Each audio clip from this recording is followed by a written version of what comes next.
Good morning, everybody. Joey with J&G here. Today we're going to talk about the 10-year sealed battery and the things that you need to look at.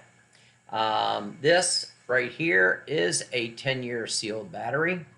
You will see on the sides they are now putting dates that you can put in when it was installed and when you actually need to replace it.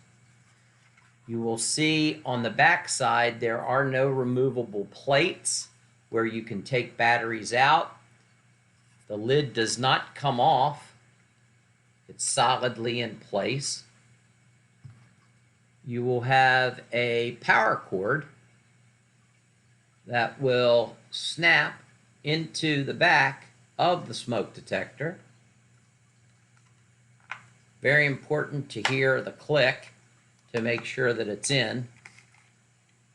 And when you're inspecting your smoke detectors in your home, as I mentioned before, you go to the ceiling, you look at the smoke detector, you're looking for a light.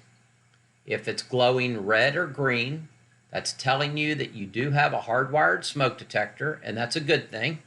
Second, to verify all of this information, this is going to be mounted up against your ceiling, and you're going to turn it counterclockwise to the left, and it will come down, and you will see these three wires. As long as you see wires, you know for a fact that you do have a hardwired smoke detector system, and it can be retrofitted into the compliant 10-year sealed battery. We will be back in touch with you at a later date to give you some more home tips in your home about smoke detectors. I'm going to leave you with a clue. It has to do with RF. J&G out.